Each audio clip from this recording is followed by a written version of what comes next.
Brought to you by Express Care Health and Skin Center. Get in, get out, get better.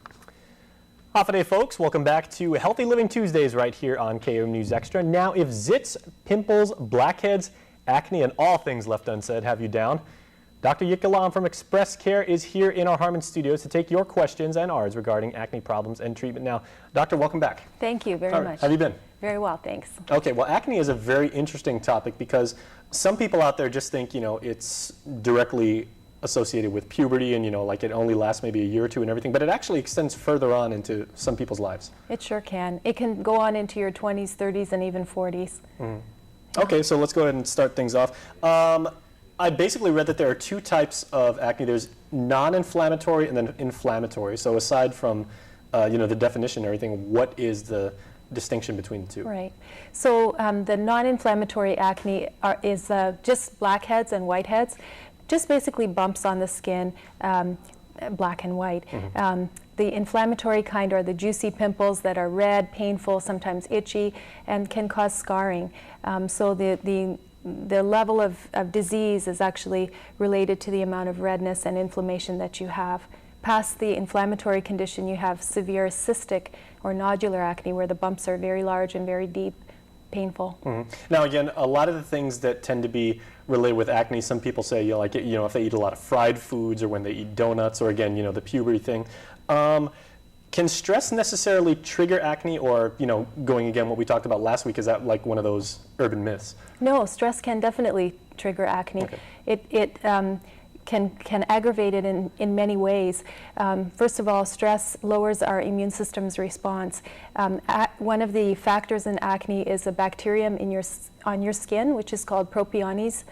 This bacterium is there on everybody's skin, but it's controlled. For example, you don't have any acne, so your skin is controlling that bacteria. Yeah, except that if you had a lot of oil on your skin, or if you were under a lot of stress, that bacteria might get out of hand. So that's one way. A second way that stress can aggravate is that it increases the level of your circulating stress hormones. Mm-hmm. Those ones are steroids, and they can also cause an acne breakout. Okay, well, thank you so much for that. You're very kind. And if I was 15 right now and sitting before you right now, the story would be completely different, but that's a completely different show. Obviously, there are a lot of medications and products that people can use to treat acne in the home, a lot of over-the-counter stuff and everything. What are some of the more prescribable medications that, for some maybe more sensitive cases? Right.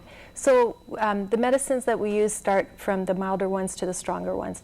The milder ones are called topicals. We put them just on top of the skin. Mm-hmm. And that can be an antibiotic, something like clindamycin, or a topical medicine like benzoyl peroxide or tretinoin, or maybe you've seen Differin on television. Mm-hmm. These are creams that you put on top of the skin. The purpose of them is to kill off bacteria and also to decrease the amount of oil and unplug the pores so that the sebum, the oil, can come out of the skin and be released. So it dries it out, or it just draws it away from the skin? Okay. So Proactive seems to be the one that's popular with the Hollywood crowd, at least. Yeah. It is, even here.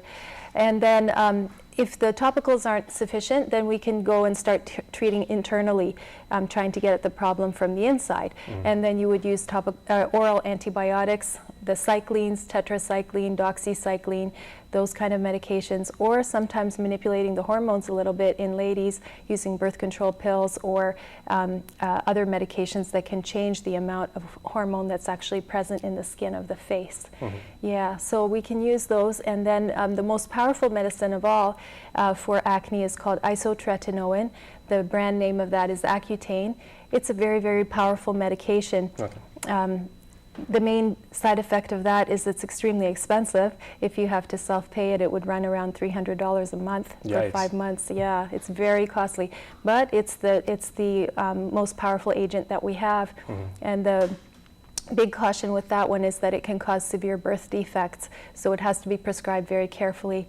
It's not a problem for men, but for women, they must be on birth control and be sure that they wouldn't get pregnant. Okay, well, we got about 40 seconds left until we go to our first commercial break, and then we have some viewer questions to pass along to you. But there is a little bit of understandably so, a little bit of a psychological component when young children and maybe preteens and teens are going through this and everything. As a physician, what do you tell like young people? Because obviously it will subside or it will get better and everything, but like how about, some of the physical concerns they have when going through acne? Yeah, it can be very devastating for young people. And so we try to encourage them and tell them that if they stay consistent with their program, they will get better. The main problem is that people switch and they don't stay on their medicines and they don't give it enough time to work. To clear any acne problem, the minimum amount of time is 3 to 6 months. So it's a long-term situation that you're going to be, treating. Mm-hmm. Okay. We encourage them to stick with the program. All right, good advice. So we do have those viewer questions coming up, so are you ready? Yes. All right, we'll get to those after our first commercial break. Stay tuned. Your questions coming up with Dr. Jitka Lom right here on Healthy Living Tuesdays.